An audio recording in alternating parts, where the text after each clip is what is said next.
Hello to my lovely friends watching on Catch Up. My name is Jon Sleigh. My pronouns are he, him. Welcome to this online space from the Queer Actions Heritage Forum, sponsored by the Heritage Lottery Fund. We will be using the word queer, and some of the images may be concerning or challenging for viewers. Viewer discretion is advised. Welcome, my lovely friends. My name is Jon Sleigh. My pronouns are he, him. Today, we're going to be exploring three different sections: queer ethics and care and engagement, applying queering with audiences and how we find our voice in queer spaces.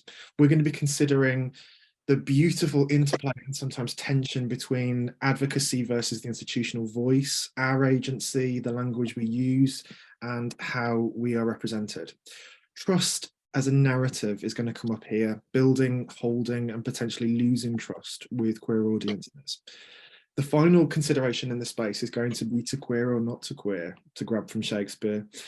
Historical narratives considered as outing the past. Do we have the right to out people? What is the function of doing so, and how do we do so with care and ethics?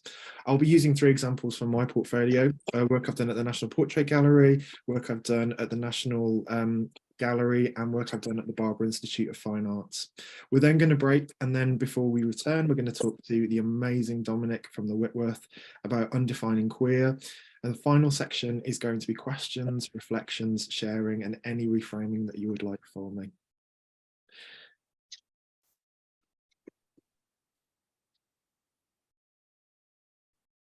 I'm going to be using the word queer in this space, as in the title of the exhibition sometimes, as in the title of the work, and as in the title of this network. We recognise, however, that some people, this is a very uncomfortable or deeply divisive term. It can represent vast amounts of joy in terms of how it's been reclaimed, reused, is transgenerational, and it moves forward conversations. However, for others, it very much speaks about discrimination. It can or has been used as an act of violence against people. That is completely recognised. Our aim here is to earn and deserve your trust in using this word specifically for inclusive futures and outcomes.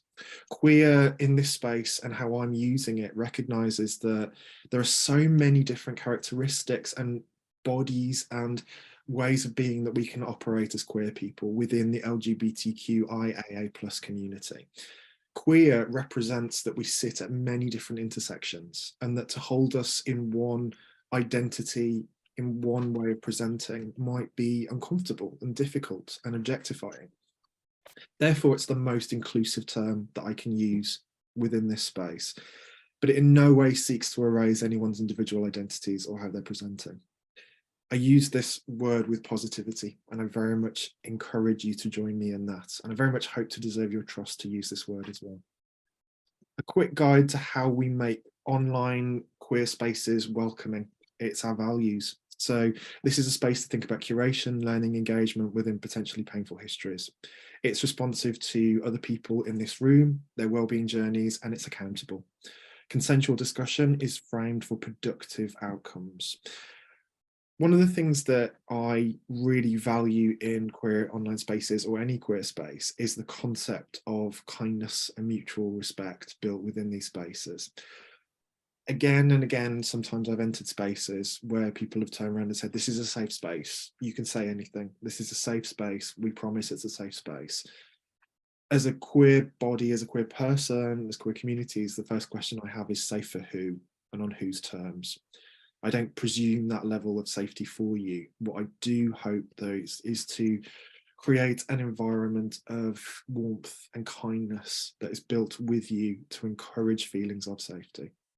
An agreed environment of trust when exploring narratives, but the presumption that that isn't a default position. Trust needs to be earned.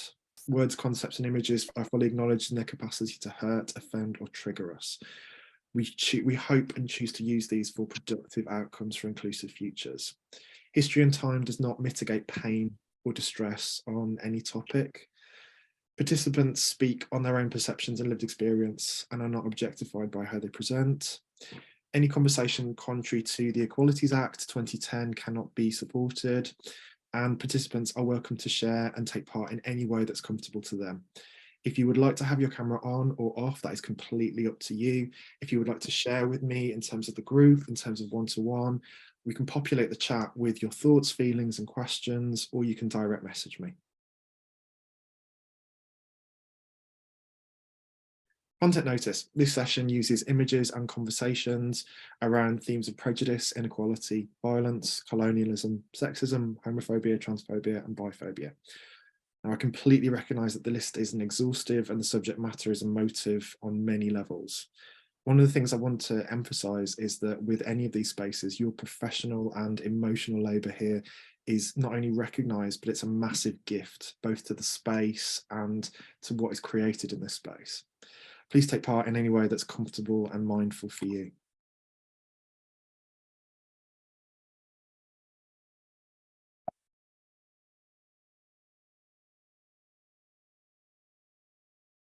So our check-in question before we get started, do we have the right to out figures from the past? A really difficult and possibly triggering conversation, but one I think that's central to queer ethics and care when we're having these conversations. Do we have a right to default assume people's identities from the past? Do we have a right to use language from our contemporary society that they may never have recognised or agreed to?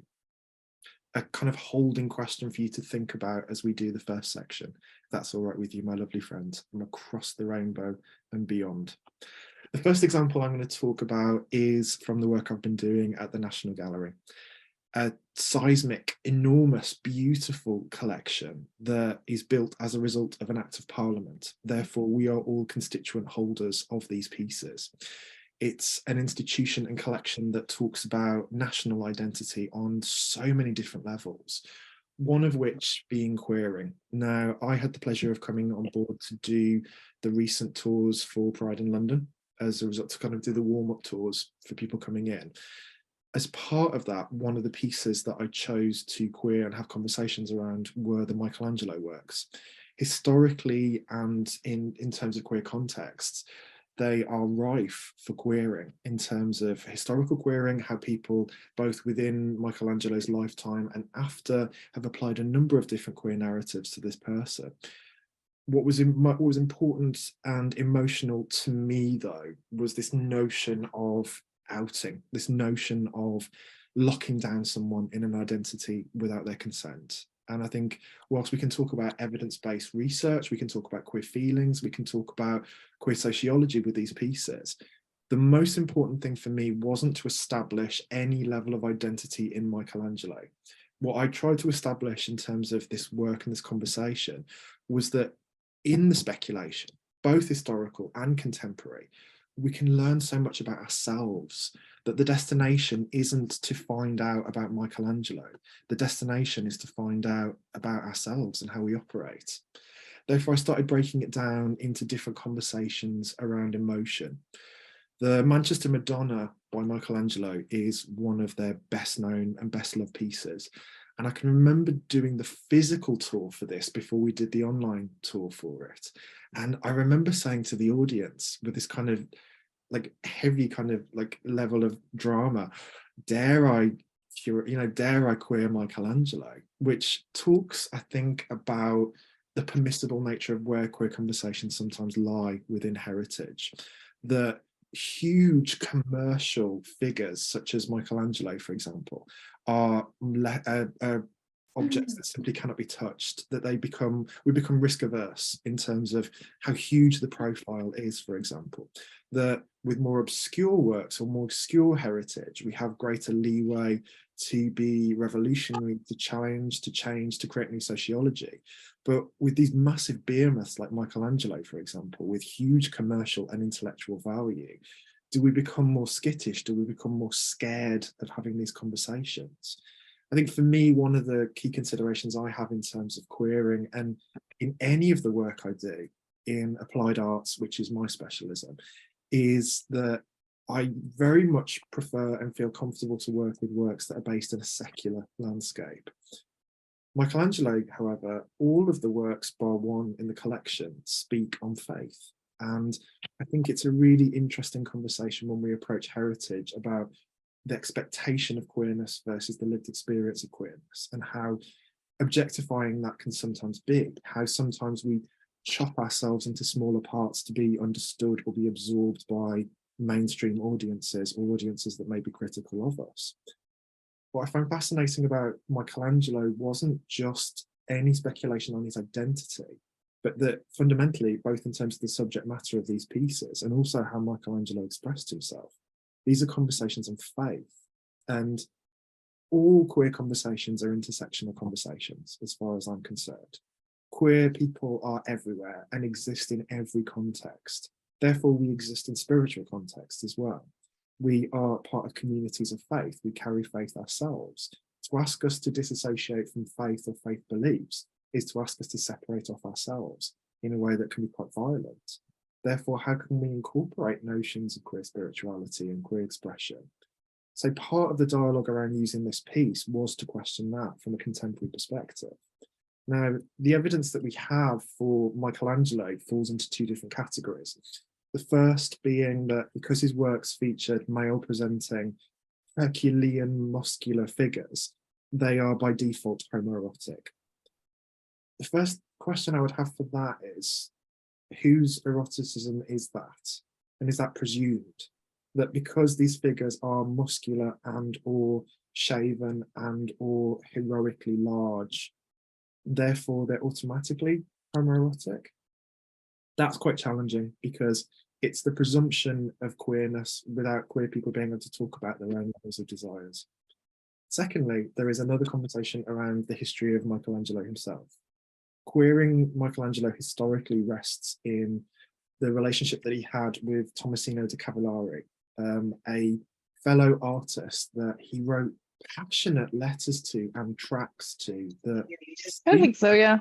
Speak of longing and desire and a huge emotional tug towards him that is quite extraordinary. And to see that just in a secular way, to see that just as friendship, I think could be a form of erasure, that we can operate on so many different levels. It could have been social and homosocial, that they were just amazing friends that were so passionate about each other's company, but it denies the opportunity that they could have been more as well. Having those two conversations parallel with the works isn't to establish identity, it's to use it as a jumping off point to see what's happening in terms of these pieces. And as we can see in the Manchester Madonna, it's unfinished. There is a temporal state about it in the egg tempera that is quite extraordinary. These ghostly figures of the outlines of the angels that you can see over the shoulder of the Madonna speak from a queer perspective, if we read it as general queer perspectives, around erasure, around lives that are not always visible, around the ability to express ourselves, that sometimes we are the outline or the shell of what people expect us to be, without having the opportunity and the agency to show who we are as people. Having that conversation in line with the Michelangelo work was extraordinary and beautiful and emotive. Doing it in person versus online was a very different experience. In person, we had about 30 or 40 people really invested and emotive in the space. Online, we had 700 people.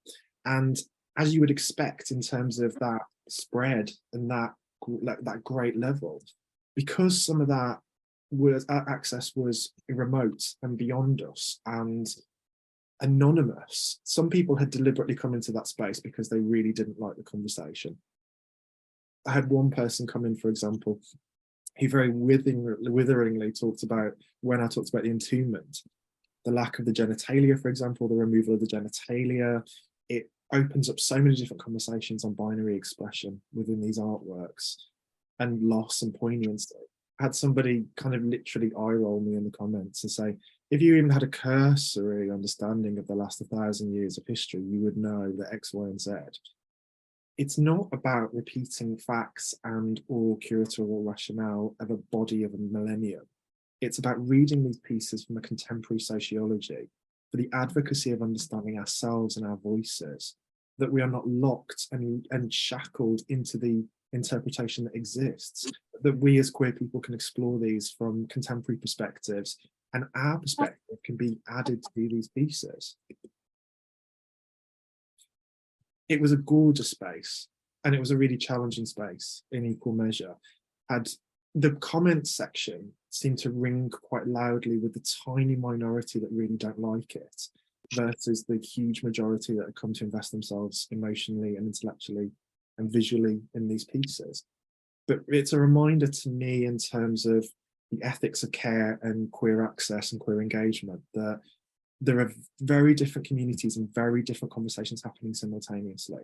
When I did the physical tour for these works, for example, I was aware that there was an individual that was following us on the tour, and they weren't taking part in the tour, but they were standing just close enough to us that they could catch what was happening in the tour, but were not engaged with the group or me, but were making sure that I had eye contact with them and they were still connected.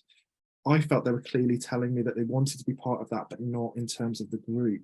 So making space for that anonymity, that space to be part of it on their terms, that visible identification within these spaces is often troublesome or traumatic or dangerous for some people, is simultaneously seen in the online model as well.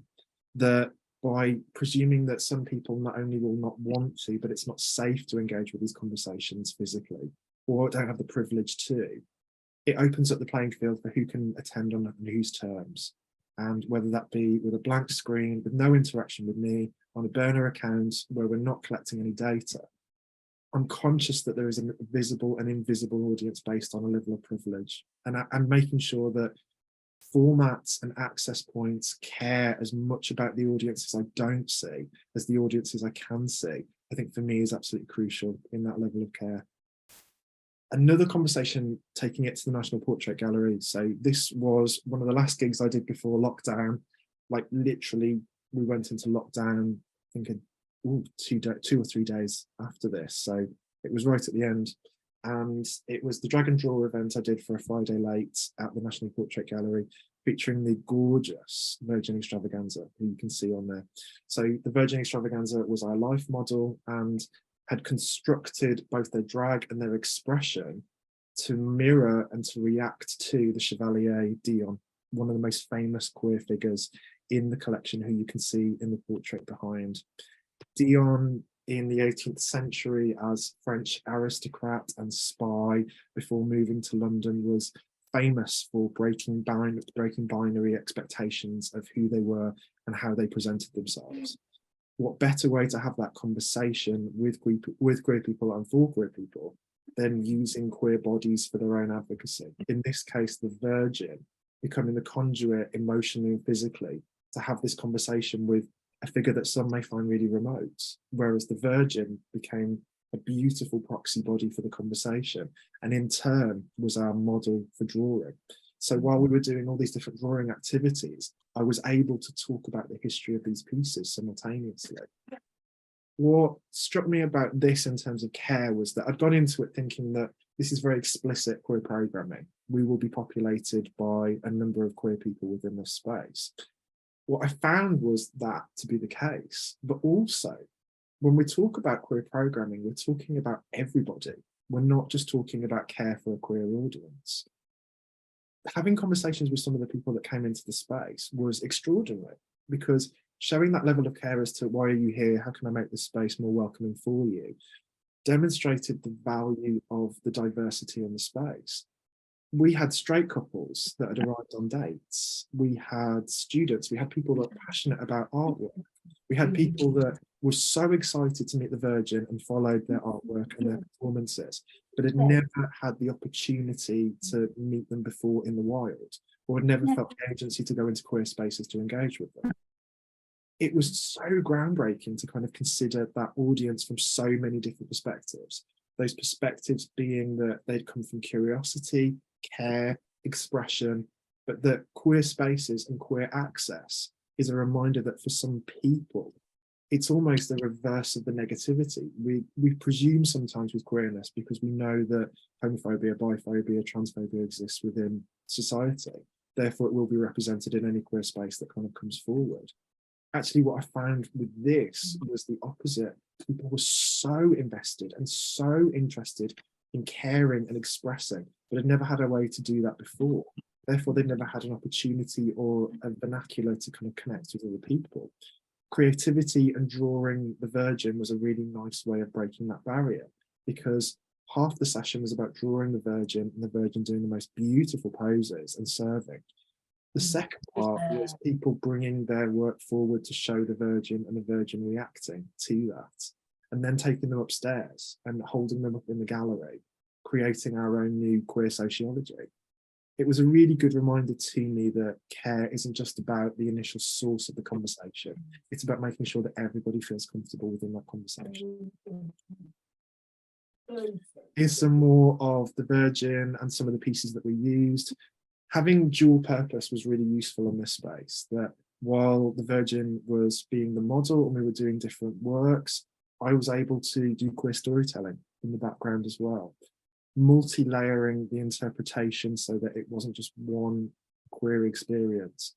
The whole room became queer as a result. I loved it. My last example that I'm going to take us to for the last 5 minutes is work at the Barber Institute of Fine Art. Now, the Barber Institute has a long-standing queer tour and has been working on queering for decades now. One of the most famous figures that they do and use and have within the collection is this gorgeous depiction of Alexander. Alexander modelling what is ostentatiously referred to as the Renaissance hip or the Renaissance elbow. It was a convention or pose by which warriors would hold their shields. So it was a counterbalance to the weight of both shield and weapon simultaneously. At the time and in that context, it's presented as one of the most overtly masculine, aggressive poses that a warrior can make. They're demonstrating virility, they're demonstrating strength. But every time I've done a tour in that space and used this piece, camp and camp aesthetics and effeminacy has come through, and different readings on that as well. Some people have found humor in this expression. Some people have found solace. Some people have found excitement and challenge. Some people have been very annoyed about this. They said, oh, why is a great warrior looking camp? Because he was. What's fascinating about this piece is that it becomes a jumping off point for deeper conversations. We can surface read pieces like this based on the queer aesthetics, and we can make resources, like you can see on the right, that reinforce that and can leave the gallery and are created with a sense of generosity, knowing that for a number of queer audiences, galleries are not achievable, safe, or necessarily desirable destinations. But the resources and how they could be used may be of equal, if not greater value. I took that forward, however, and in another physical and online space that I created by Duality, we looked at emotion and erasure. Now, one of the things that I'm really interested in terms of queer ethics and queer care within spaces is that these spaces are supported by value statements, by consent, by warnings in advance, by huge levels of care, by the ability for people to make informed decisions about how they access this content. But then simultaneously, they are useful and valid, and they do not shy away both from joy and pain simultaneously.